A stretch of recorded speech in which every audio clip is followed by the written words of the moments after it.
sot ky popull është varfëruar dhe po rrezikon të kalojë në shkallën e sllavarisë, dështohet dhe demokracia. Demokracia është një sistem që implementohet dhe mund të zbatohet në popull të lirë.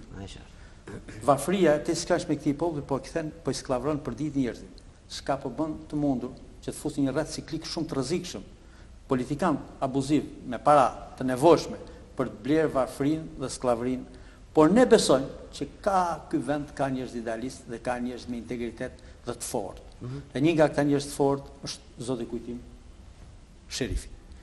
Kujtim Sherifi, ne nuk bëjmë asnjë mëkat se vjen këtu ndaj Partisë Socialiste. Përkundras, Kujtim Sherifi janë një vlerë e shtuar, duke kontribuar për Aleancën Armëndore Kombëtare, ne do jemi një vlerë e shtuar për koalicionin. Kujtim Sherifin dhe personalitetet tjera, të cilët mund të jenë të ngjashëm me zotin Kujtim, majtas apo djathtas, personalitetet që mund të mos jenë të angazhuar me politikën, që deri më sot kanë thënë se na duhet politika, por duke parë që politika ka pas punë me ta, pavarësisht këto kanë thënë nuk e duam, ka pas punë me ta duke rënë qaf, në kuptimin duke mos ju shërbyer, duke anashkaluar personalitetin e tyre.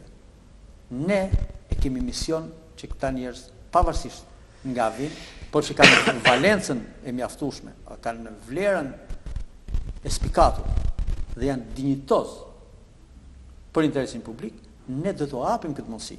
Dhe ne në këtë rast nuk i bëjmë shërbim zotit Kujtim Sherifi apo Nuridin Bega, cilin ne do ta kemi të parë në listën e kandidatëve për deputet, apo personalitetet e tjera me dhjetra që do i shikonin, besoj nga muaji mars ne do bëjmë një asamblee.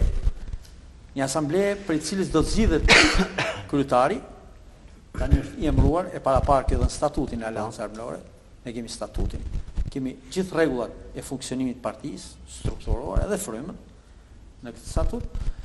Është përkohësisht parashifit, përkohësisht emërimi në gjithë qarkun e Firit, do të thotë përfshin territorin e Mallakasës, të Firit edhe të Lushnjës, nga muaji mars